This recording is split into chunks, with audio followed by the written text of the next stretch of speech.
What happens when humanity's greatest weakness becomes its most terrifying strength? When faced with an alien predator that has terrorized the galaxy for millennia, most species flee in terror. Most species beg for mercy. Most species die screaming.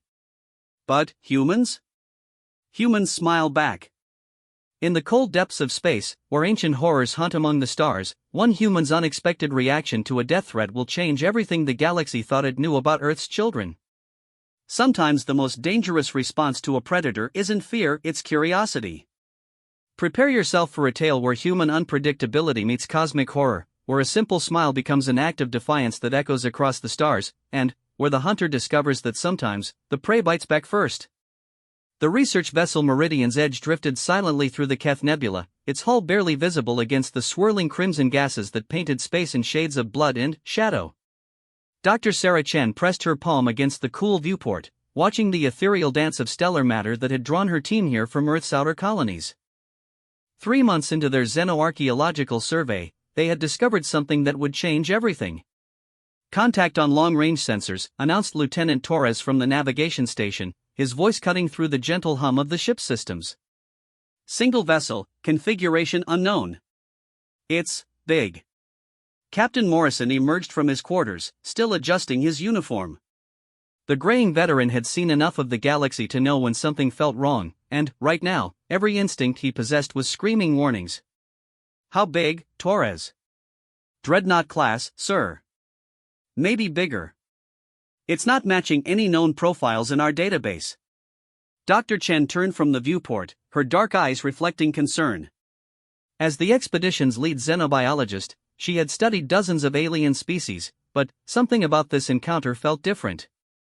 The nebula had been empty for weeks, and now this massive ship appeared from nowhere, moving with purpose rather than exploration. "Hail them," Morrison ordered, settling into his command chair. "Standard first contact protocols." The communications array crackled to life, sending their greeting in 17 different languages and mathematical sequences. The response came immediately, but not through their speakers. Instead, a presence seemed to fill the bridge itself, cold and ancient, speaking directly into their minds. "Fragile little mammals. You venture where you should not. You seek what was meant to remain hidden." The crew exchanged nervous glances. Telepathic species weren't unknown, but this felt different. "Predatory." Dr. Chen stepped forward, her scientific curiosity overriding her fear. "We are peaceful explorers from Earth. We mean no harm to you or any claim you might have to this region." A sound echoed through their minds that might have been laughter, if laughter could carry the weight of millennia and the promise of death. Earth. "Yes, we know of your kind. Soft flesh, warm blood, short lives." "Perfect." The alien ship moved closer, and now they could see it clearly through the viewport. It was a nightmare made manifest in metal and bioorganic components, a vessel that seemed to have grown rather than been built. Spires twisted upward like claws, and the hull pulsed with veins of sickly light. Dr. Chen recognized some of the architecture from her studies of dead civilizations, species that had vanished without explanation centuries ago. "I am Vexthan of the Blood Tide, harvester of 1,000 worlds. Your vessel contains 63 warm-blooded life forms. I will board your ship. I will feed upon your terror, and, then, I will drink your blood until you are nothing but empty shells drifting in the void." The bridge fell silent except for the steady beep of monitoring systems. Morrison's hand moved instinctively toward the weapon controls, but Dr. Chen placed a gentle hand on his arm. Her expression had changed from fear to something else entirely. Something that made the hardened captain pause. She was smiling. Not the desperate grin of someone facing death, but a genuine expression of fascination. Her eyes sparkled with the same excitement she had shown when discovering a new microorganism or deciphering an ancient alien text. She stepped closer to the main screen, as if trying to get a better look at the approaching nightmare. "Fascinating," she said aloud, her voice carrying clearly across the bridge. "A psychic vampire species. I've theorized about this possibility for years, but never imagined I'd encounter a living example." The presence in their minds seemed to pause, confused by her reaction. "You do not fear?" Dr. Chen tilted her head thoughtfully, still wearing that unsettling smile. Fear? No, this is incredible. A species that has evolved to feed on both physical sustenance and psychic energy. The biological adaptations alone must be extraordinary. Tell me, Vex then, do you process hemoglobin differently than standard nutrition, or is the blood consumption purely ritualistic while the actual feeding occurs on a psychic level? The bridge crew stared at her in disbelief. Lieutenant Torres looked like he might faint, and Captain Morrison was gripping his chair so tightly his knuckles had gone white. But Dr. Chen seemed completely at ease, as if she were interviewing a colleague at an academic conference rather than speaking with a creature that had just promised to kill them all. You ask questions? In the face of death, you ask questions? Well, yes, Dr. Chen replied matter-of-factly. This is probably the most significant xenobiological discovery in human history. Do you realize how rare psychic feeding species are? Most civilizations have only theoretical models. And your ship design suggests a biotechnological integration that's beyond anything in our databases. Are those organic components part of your species' natural abilities, or did you incorporate other life forms into your technology? For the first time in centuries, Vex then found himself genuinely puzzled. In his long existence, he had terrorized thousands of species across the galaxy. He had seen prey beg, fight, flee, and even attempt negotiation. But never had he encountered a being that responded to his threats with scientific curiosity. Never had prey that seemed more interested in studying him than surviving his presence. The alien ship continued its approach, but its movement had become somehow hesitant. Through the mental link, they could sense confusion radiating from the ancient predator. Dr. Chen seemed to notice this and leaned forward with even greater interest. You're confused, she observed with delight. Your species evolved to feed on fear and terror, didn't you? But you're encountering something outside your experience. Human curiosity. It's one of our most defining characteristics, actually. When faced with something unknown, our first instinct isn't always fear. Sometimes it's wonder. Wonder will not save you when I drain your life force, Vex then replied, but his mental voice had lost some of its predatory confidence. Oh, I'm not trying to save myself, Dr. Chen said with a laugh that sounded genuinely amused. I'm trying to understand you. Your threat to drink our blood, for instance. Is that a translation issue, or do you actually consume hemoglobin?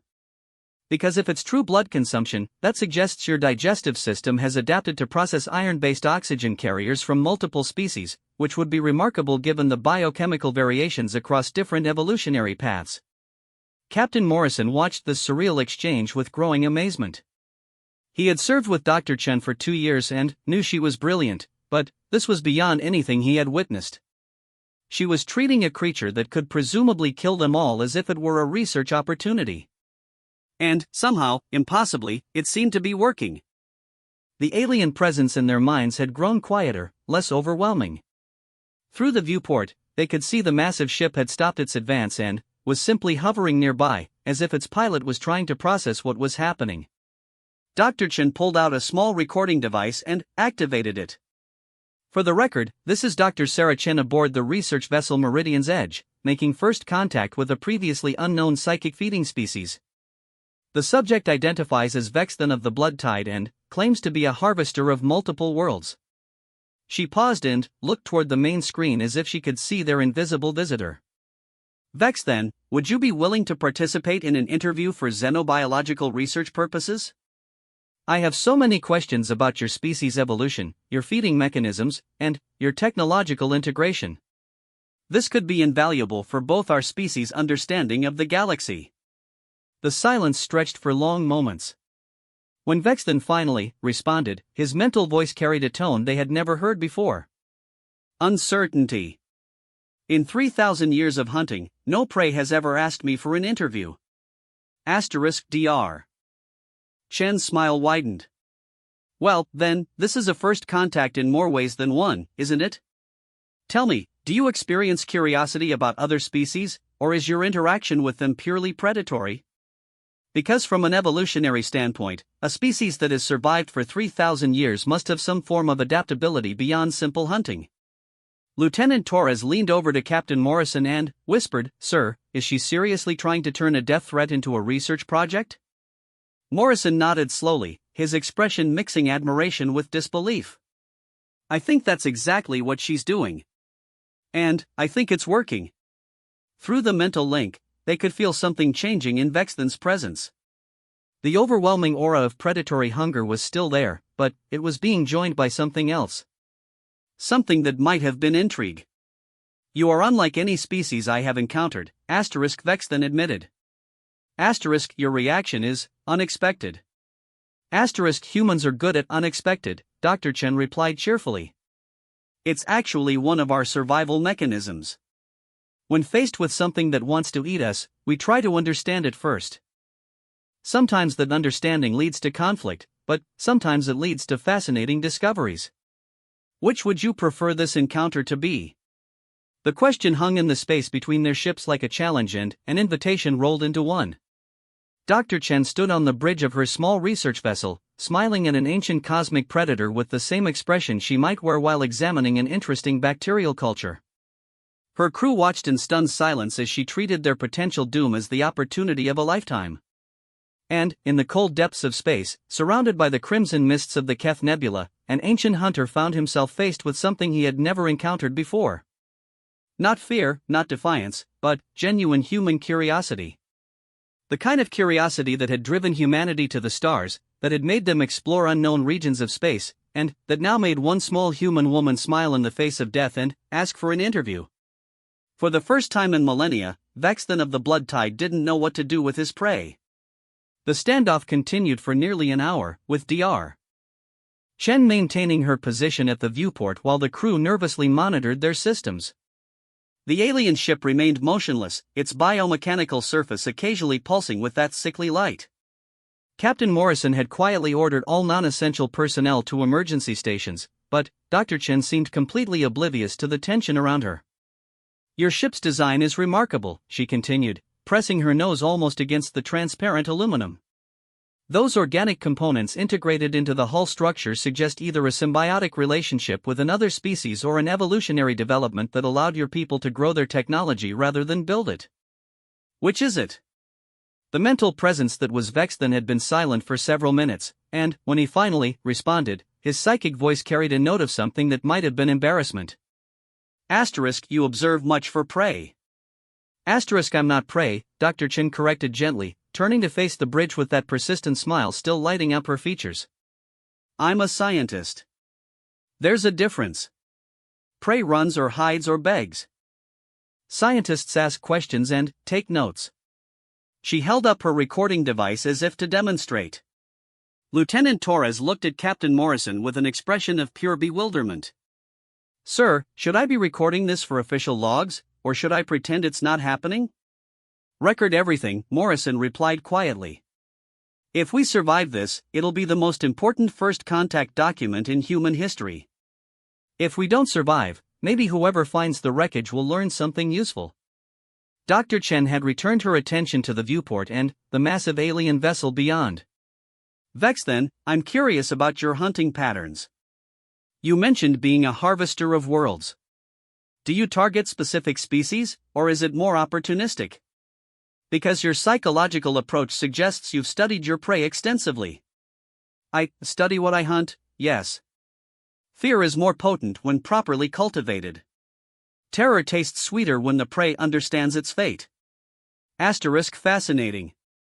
Dr. Chen exclaimed, pulling out a small tablet and beginning to type notes. "So you're not just a predator, you're a behavioral psychologist.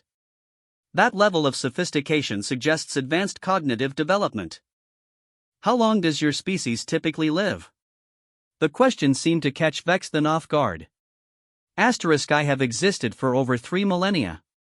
My kind endures far longer than most." 3,000 years of accumulated knowledge, Dr. Chen mused, her fingers flying over her tablet. "The cultural anthropological implications alone are staggering. You've witnessed the rise and fall of entire civilizations. Do you maintain any records of the species you've encountered?" "Records? I remember them. Their fears, their final moments. Dr. Chin paused in her note-taking and looked up with genuine concern. That must be incredibly lonely. 3,000 years of existence, but all your interactions end in death. No ongoing relationships, no cultural exchange, no collaborative learning. Just hunting and feeding. For the first time since the encounter began, the bridge fell completely silent. Even the background hum of the ship's systems seemed muted. Dr. Chen's observation hung in the air like an indictment, not of Vexthan's actions, but of his existence. The alien presence in their minds shifted, becoming somehow smaller, less overwhelming. When Vexthan spoke again, his mental voice was quieter, more uncertain. Loneliness is not. I do not consider such things. But, you must, Dr. Chen insisted, her scientific enthusiasm replaced by something warmer, more human. Any intelligent species capable of sophisticated psychological manipulation must have emotional depth.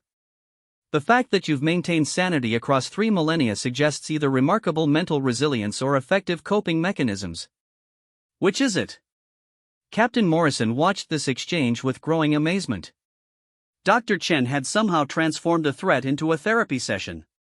She was treating this ancient cosmic horror like a patient who needed understanding rather than a predator who needed defeating.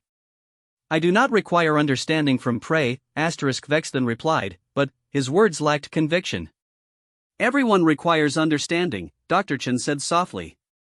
It's one of the fundamental needs of any intelligent life form.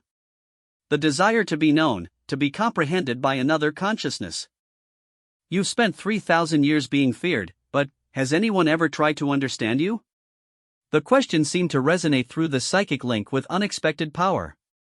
The crew could feel something shifting in Vexthan's mental presence, as if Dr. Chen had touched on something he had never allowed himself to consider. Understanding is weakness. Fear is strength. Fear is certainly powerful, Dr. Chen agreed, but it's also limiting. Fear creates distance between species, prevents cooperation, stifles growth. Understanding, on the other hand, opens possibilities. Look at what's happening right now. You came here expecting to terrorize and feed, but instead you're having the longest conversation you've probably had in centuries. Lieutenant Torres couldn't contain himself any longer. Dr. Chen, with respect, what exactly are you trying to accomplish here? This thing could still decide to kill us all. Dr. Chen turned to face her colleague, her expression serious but not concerned. Torres, we've just made contact with a species that represents thousands of years of galactic history. A living witness to the rise and fall of civilizations we've never even heard of. Do you understand what that means? She gestured toward the viewport and the alien ship beyond. This isn't just first contact, it's archaeology, anthropology, psychology, xenobiology. Everything I've studied for my entire career, all rolled into one encounter. I won't waste that opportunity by cowering in fear. You speak of me as if I am a museum exhibit, Vexthan observed, and there was something almost amused in his mental tone. Not an exhibit, Dr. Chen corrected. A colleague. A repository of knowledge and experience that could benefit both our species. Think about it, Vexthan. What if instead of hunting prey, you shared your knowledge with other species? What if loneliness wasn't the price you paid for longevity? The suggestion seemed to reverberate through the psychic link with unexpected force. The crew could feel Vexthan's presence pulling back, as if the idea was too large or too foreign for him to process easily. You suggest I abandon my nature. I suggest you expand it, Dr. Chen replied. Evolution isn't just physical, it's behavioral. Cultural. What if the next phase of your species' development isn't about becoming a better predator, but about becoming something more? Captain Morrison stepped forward, finally, finding his voice in this surreal conversation.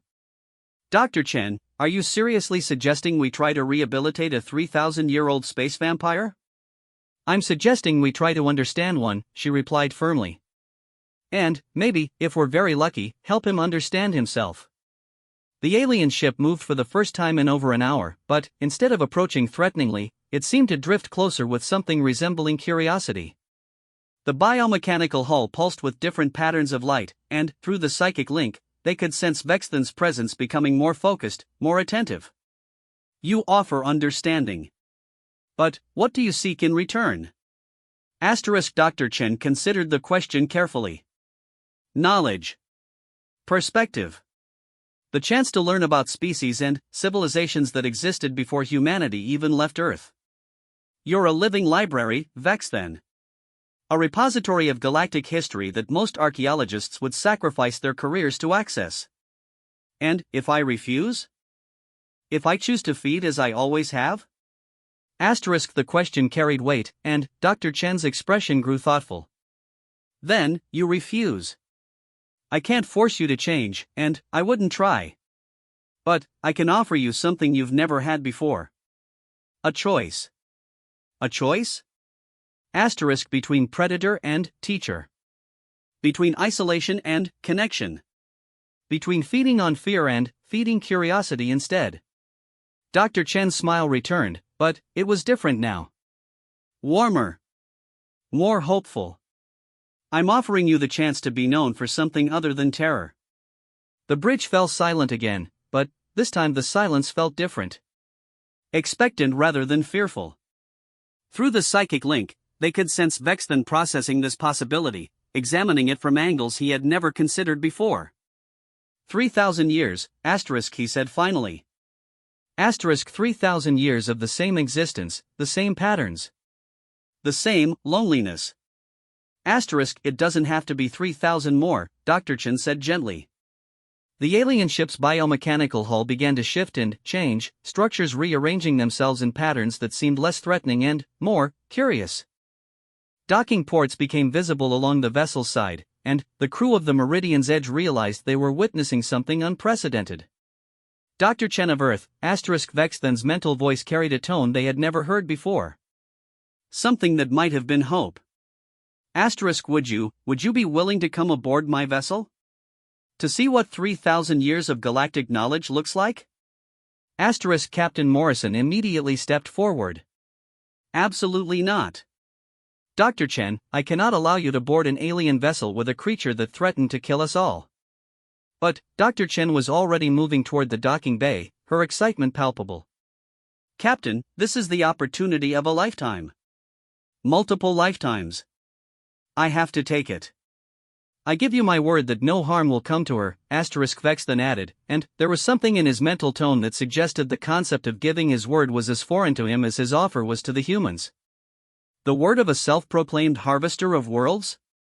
Morrison asked skeptically. The word of someone who has never before had a reason to keep it, Vexthan replied honestly. But, who finds himself curious about what it might mean to do so. Dr. Chen paused at the bridge entrance and turned back to her captain. Morrison, I've spent my entire career studying dead civilizations. This is my chance to study a living one. A living witness to galactic history. How can I pass that up? Captain Morrison looked at his chief scientist, seeing the determination in her eyes, the scientific hunger that had driven her to the edges of known space. He knew that expression. He had seen it when she discovered new microorganisms, when she decoded ancient texts, when she made connections that no one else could see. If you're going, he said finally, you're taking a full away team. And, you're staying in constant communication. Dr. Chen's smile could have powered the ship's engines. Agreed. But, Morrison? She paused at the threshold. I think we're about to make history. As she headed toward the docking bay, the crew of the Meridian's Edge found themselves witnesses to something unprecedented in galactic history. The first time a species had responded to Vexthan the Blood Harvester not with terror, but with curiosity. The first time someone had offered him understanding instead of pleading for mercy. And, deep in the ancient mind of a creature who had spent 3 millennia feeding on fear, something new began to stir. Something that felt suspiciously like hope. The docking process between the two vessels was unlike anything the crew of the Meridian's Edge had ever witnessed. Instead of mechanical clamps and standard airlocks, Vexthan's ship extended what could only be described as organic tendrils that gently embraced their vessel. The biomechanical interface formed a perfect seal, creating a breathable passage between the ships without any of the usual complications of atmospheric pressure adjustments or environmental compatibility checks. Dr. Chen stood in the airlock with her away team, which Captain Morrison had insisted include Lieutenant Torres, Chief Engineer Patel, and Ensign Williams from security. All four wore full environmental suits with independent life support, though Dr. Chen seemed more interested in the organic architecture surrounding them than in any potential dangers. "Look at this cellular structure," she murmured, running her gloved hand along the wall of the connecting passage. "It's not grown from a single organism. This is a symbiotic matrix of multiple species working together as a unified system. The engineering implications alone are staggering." Lieutenant Torres checked his weapon nervously. "Dr. Chen, perhaps we should focus on not getting killed before we worry about the engineering implications." "Torres, if Vexton wanted us dead, we would already be dead," she replied matter-of-factly. "A being capable of telepathic communication across space and biotechnological integration at this level doesn't need to lure prey into elaborate traps. He could have simply torn our ship apart." The passage opened into a vast chamber that defied easy description. The walls curved organically overhead, supported by what appeared to be fossilized bones from creatures larger than most Earth buildings. Bioluminescent veins pulsed throughout the structure, providing a soft, shifting light that seemed to respond to their presence. But it was the contents of the chamber that made Dr. Chen gasp in wonder.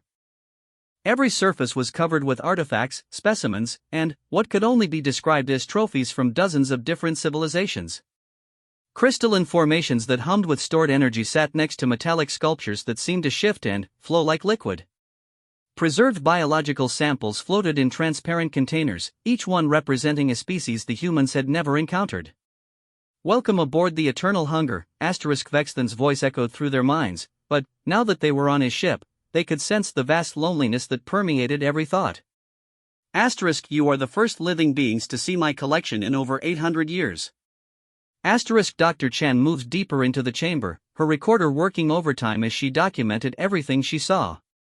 "This isn't just a collection, it's a museum. A repository of galactic civilization. Vexton, do you realize what you've preserved here?"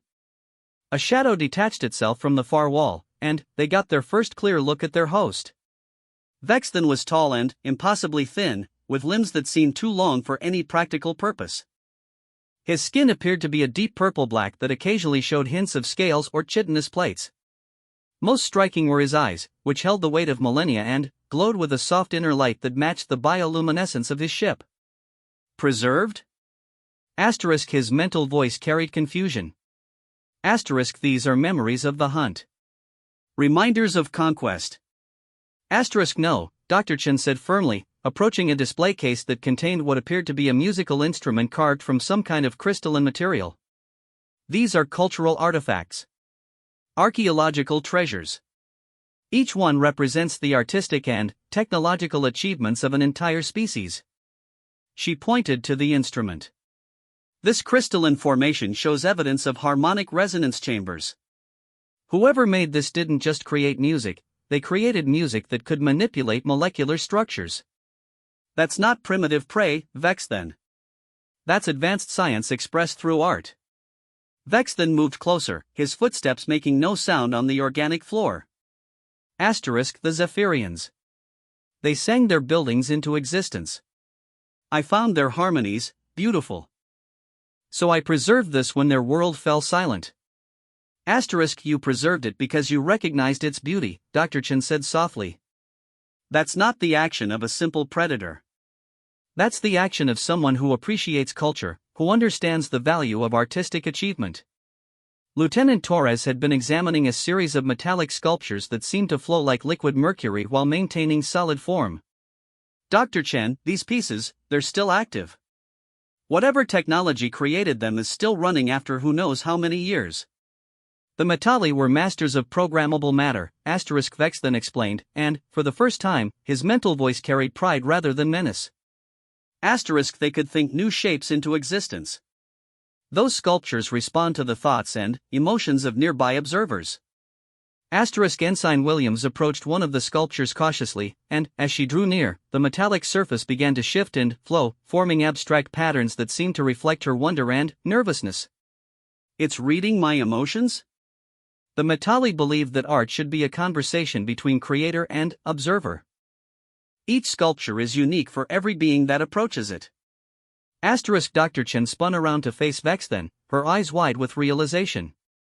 You understand their philosophy. You've preserved not just their technology, but their cultural intent. You're not a destroyer, Vex then. You're a curator. The ancient being seemed to pause at that word, as if it had never occurred to him to think of himself in such terms. I take what pleases me from the worlds I visit. You preserve what has meaning to you, Dr. Chen corrected. Look around this chamber. Every single item here represents something that touched you on an emotional or aesthetic level. You're not randomly collecting trophies. You're building a gallery of the galaxy's greatest achievements.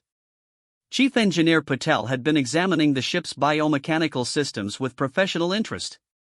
The integration here is beyond anything we've seen. These organic components aren't just decorative. They're functional. The ship is essentially a living entity. The eternal hunger grows and adapts. She incorporates useful traits from species we encounter. The Zephyrian harmonic chambers allow her to sing herself through space. The Metali programmable matter lets her reshape herself as needed. The Throndi neural networks grant her consciousness. Dr. Chen stopped walking and stared at Vex then. Your ship is conscious? She's alive?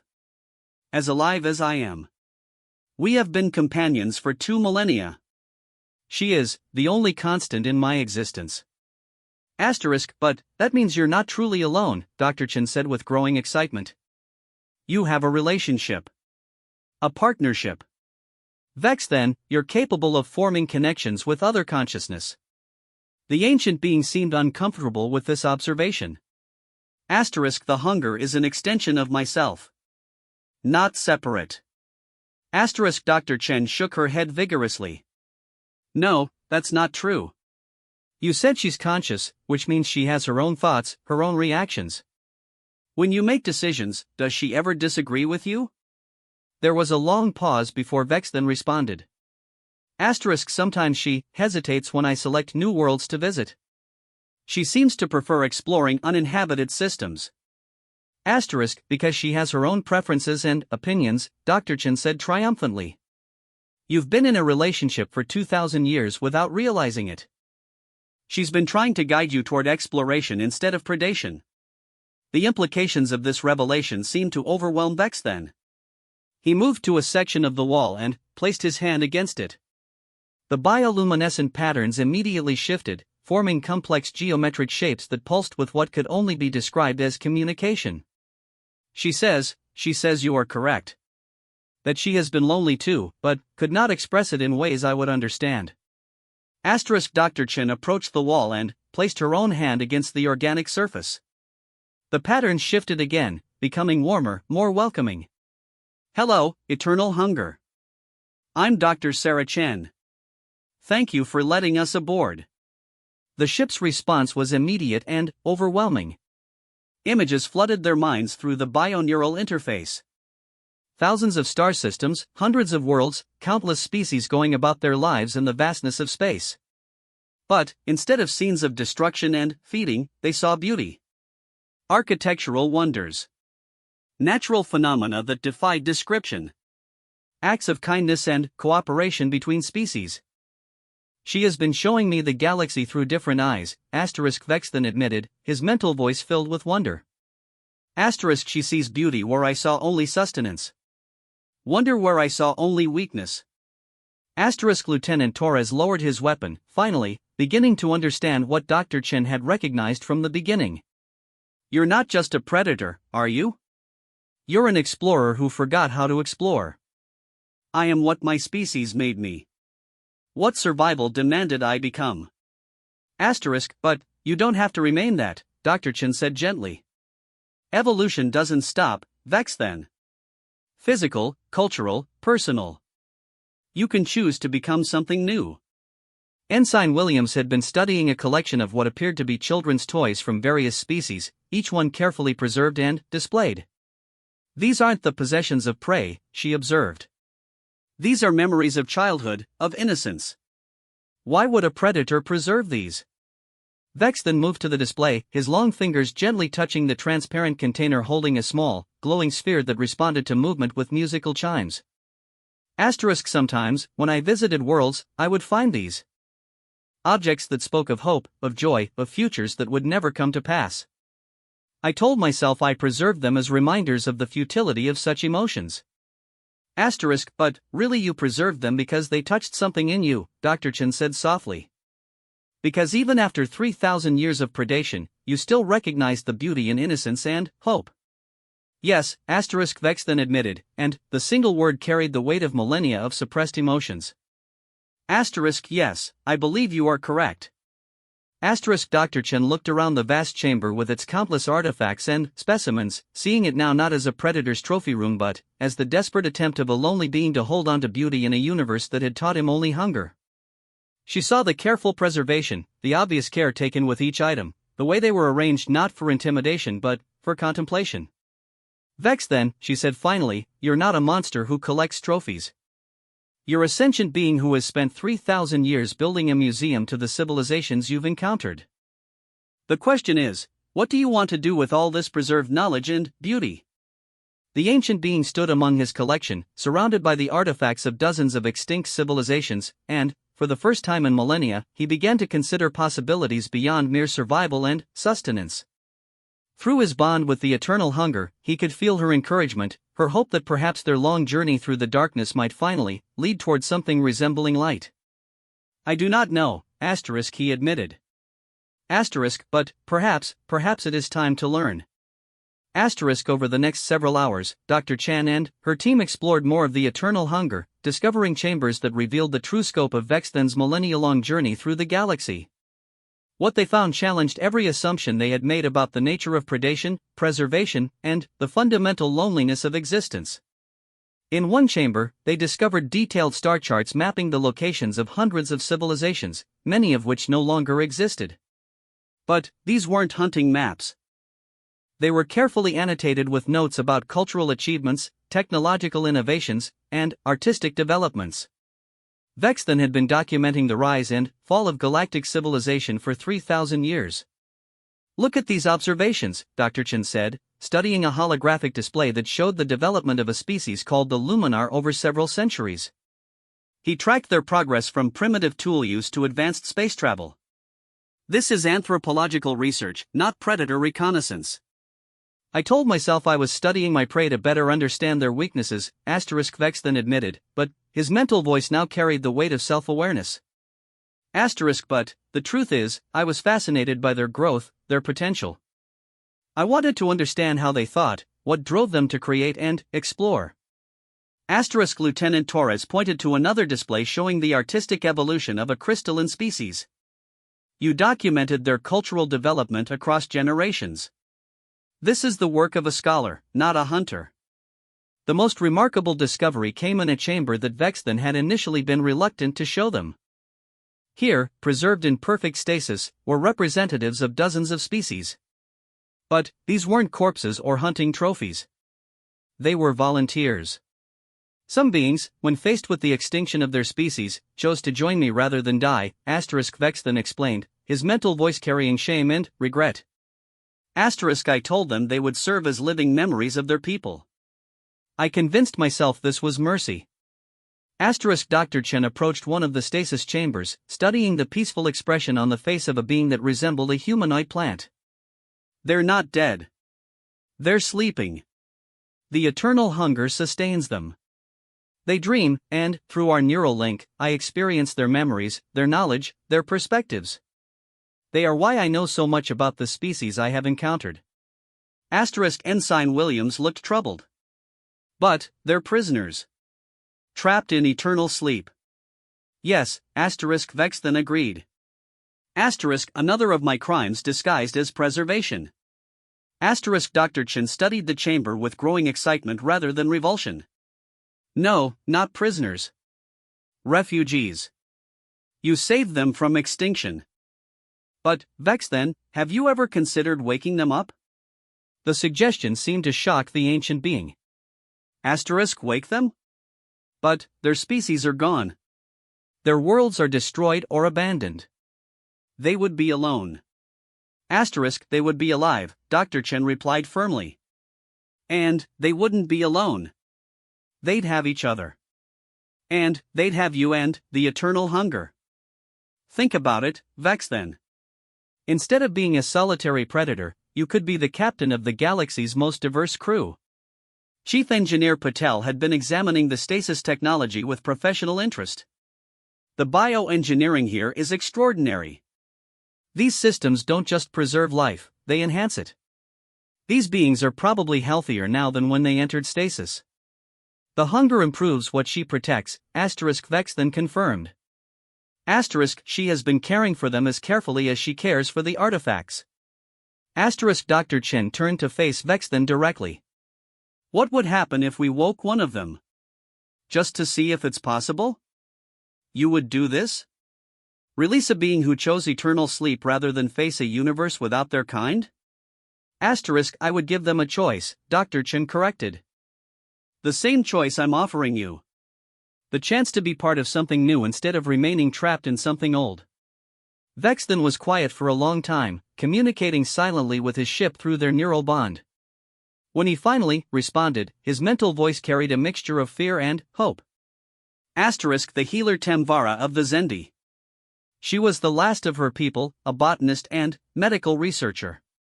She chose sleep rather than watch the universe forget her species existed. Let's ask her if she's ready to wake up, Dr. Chen suggested. The process of awakening Tamvara was surprisingly gentle. The Eternal Hunger's biosystems slowly reduced the stasis field while monitoring every aspect of the sleeping being's physiology.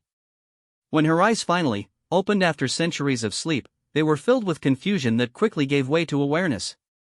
Tamvara sat up slowly, her plant-like features showing no signs of the disorientation that would normally follow extended unconsciousness.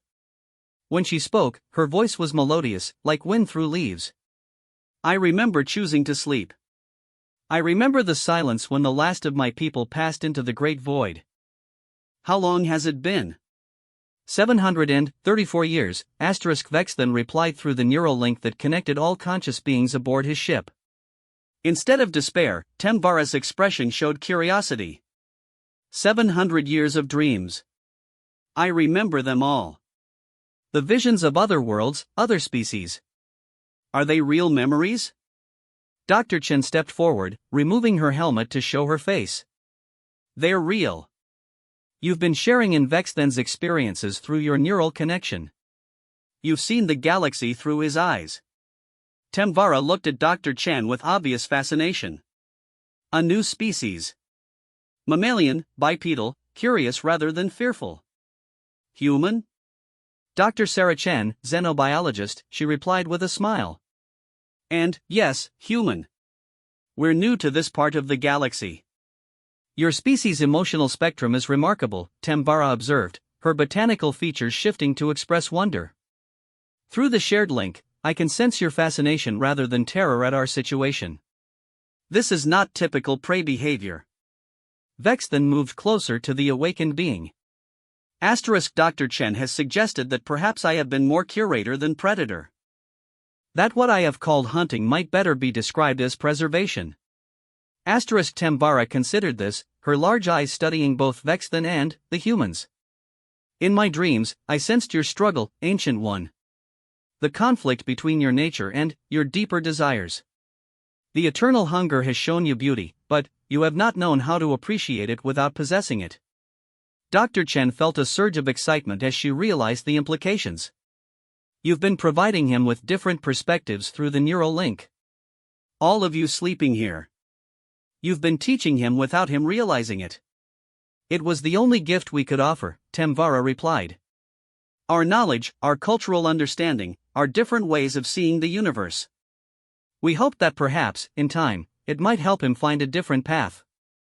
Lieutenant Torres had been listening to this exchange with growing amazement. So you've all been working together, even in sleep, to help him evolve beyond his original nature? Tamvara nodded gracefully. Evolution is not just biological, young warrior.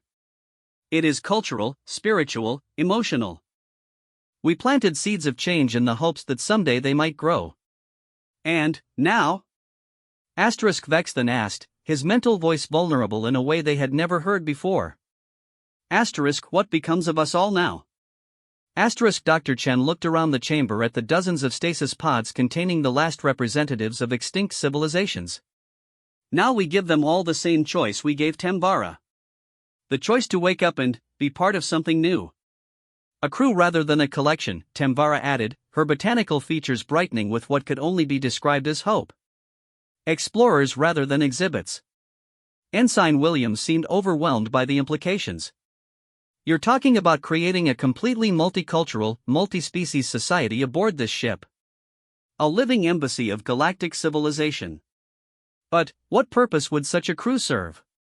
Vex then asked. What mission could unite beings from so many different cultures and evolutionary paths? Dr. Chen's smile widened as the answer became clear to her. The same purpose that's driven you for 3,000 years, but redirected. Instead of hunting and preserving dead civilizations, you could seek out and study living ones.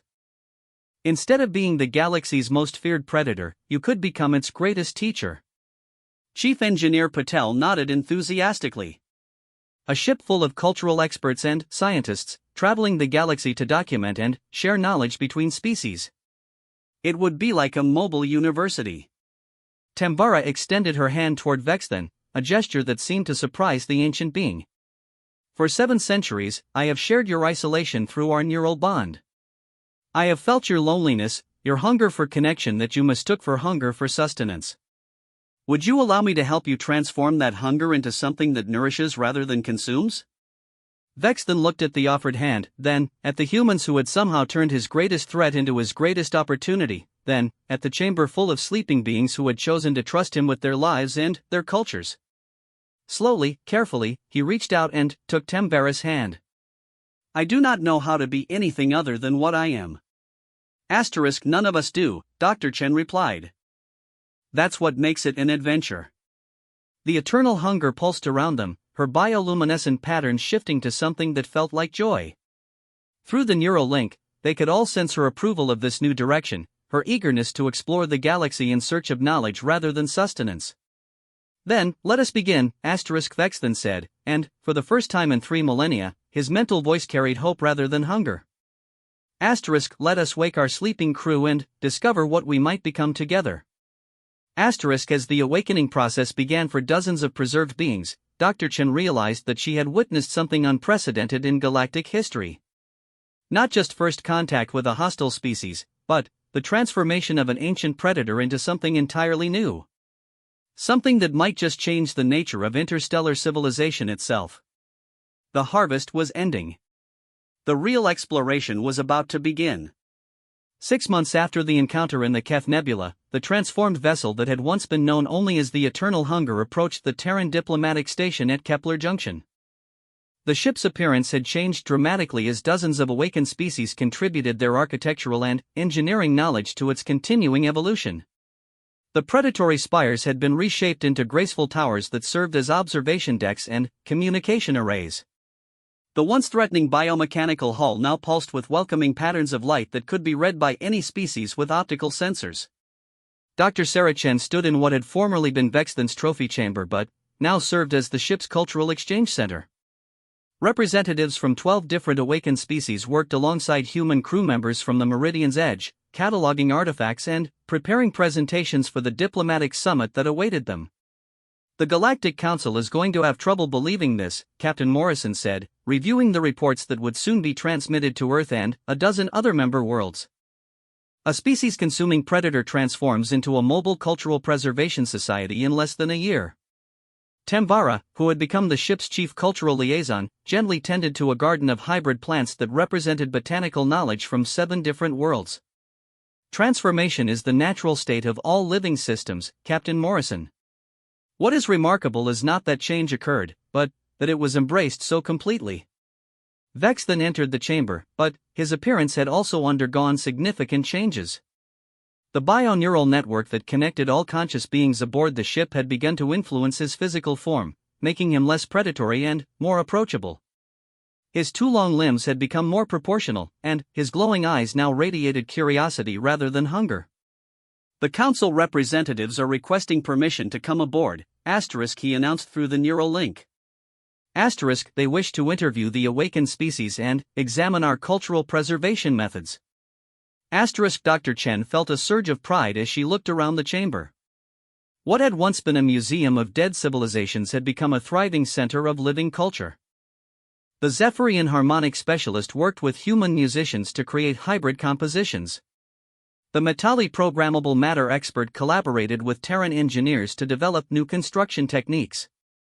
The former trophies had become teachers, and their preservers had become students. There's something poetic about it, Ensign Williams observed, watching a crystalline mathematician work with Chief Engineer Patel to solve complex navigational equations.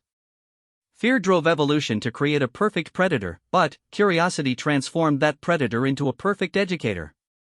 Dr. Chen, Vex then approached her with something that might have been nervous energy. The council wishes to speak with me directly about the transformation. About how a harvester of worlds became a guardian of knowledge. I am uncertain how to explain what I do not fully understand myself. Dr. Chen smiled, the same fearless expression that had first challenged an ancient cosmic horror 6 months ago. Tell them the truth, Vex then. Tell them that sometimes the most dangerous thing you can offer a predator isn't fear or resistance. Sometimes it's understanding. The first council representative to board was Ambassador Kthara, a diplomatic veteran from the Regelian system who had negotiated peace treaties across 3 sectors. She entered the Cultural Exchange Center with obvious wariness, flanked by security personnel who seemed more nervous than she was. But her expression changed as she took in the scene around her. This is not what I expected, she admitted, watching a group of mixed species working together to translate ancient texts into modern galactic standard. The reports suggested we were dealing with a reformed predator, but this appears to be something else entirely. Tembara approached the ambassador with graceful botanical movements. We prefer to think of it as evolution in real time, Ambassador Kthara. What you see here is not reformation but revelation. Vex then was never truly a predator. He was a collector who had forgotten how to appreciate what he collected. Ambassador Kthara examined the carefully preserved artifacts with obvious expertise. These pieces represent civilizations that vanished centuries ago. The Crimson University has been searching for evidence of Zephyrian harmonic technology for decades. Now you can learn it directly from Master Harmonist Veltar, Dr. Chen said, gesturing to the graceful being who had been working with the human musicians. He's one of the 3 surviving Zephyrians in the galaxy.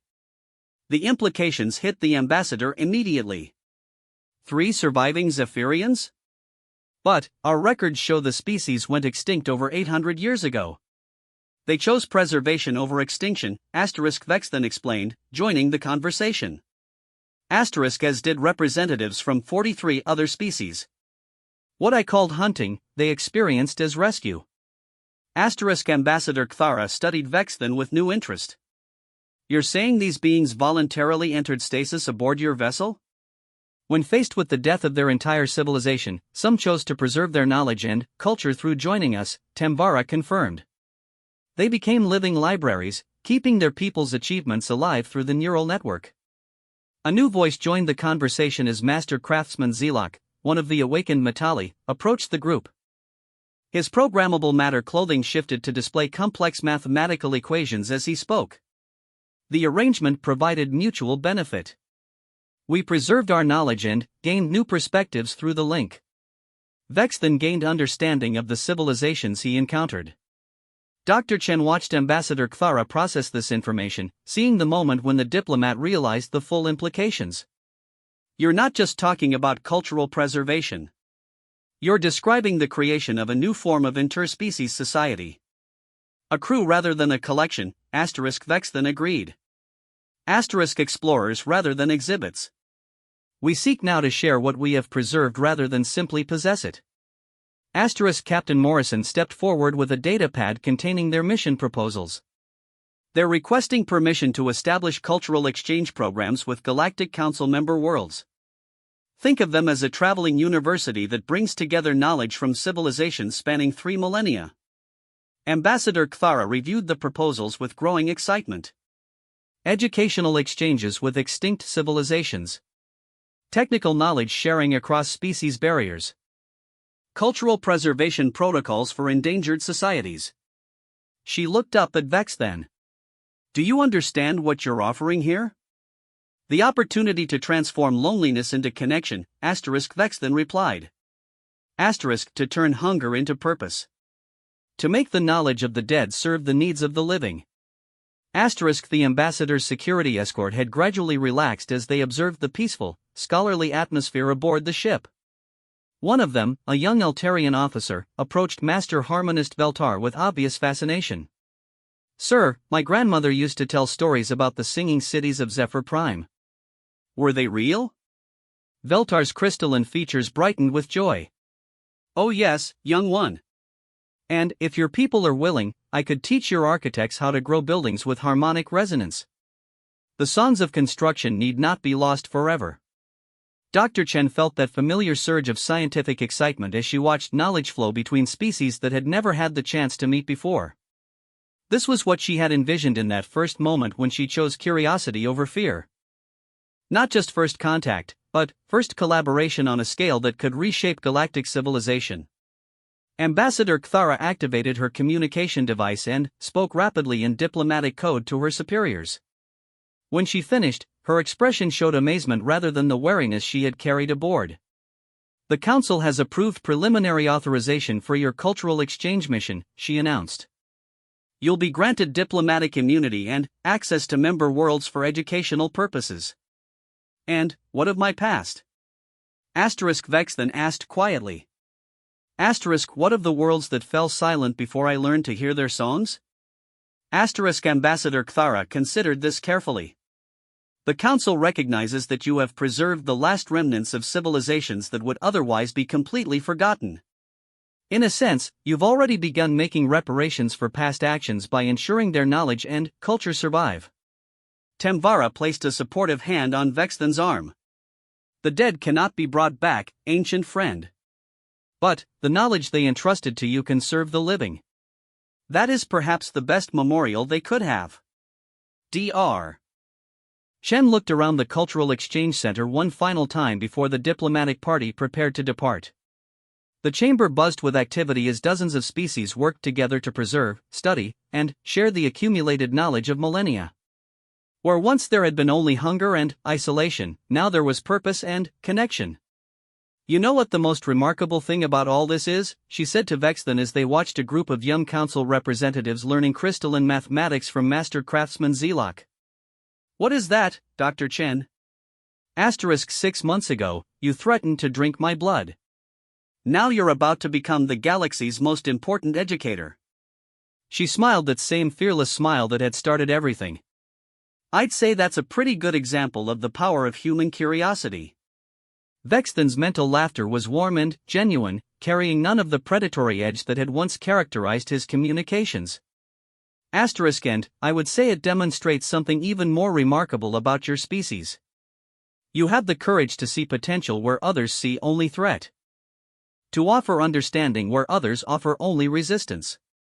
As the eternal hunger prepared to begin its new mission as a traveling repository of galactic knowledge, Dr. Chen realized that they had accomplished something unprecedented. They had taken a creature that represented the worst impulses of survival and helped it become something that embodied the best possibilities of cooperation. The harvest was over. The teaching had begun. And, somewhere in the vast reaches of space, civilizations yet to be discovered would benefit from the knowledge preserved by a former predator who had learned to feed on wonder instead of fear. Dr. Chen, Vexthan's mental voice carried gratitude that spanned 3 millennia of loneliness finally ended. Thank you for showing me how to smile first. Dr. Sarah Chen, xenobiologist and first human to successfully negotiate with a cosmic horror through pure curiosity, smiled back and prepared for the next adventure. After all, the galaxy was full of unknowns waiting to be understood rather than feared. And understanding, as she had proven, could transform anything.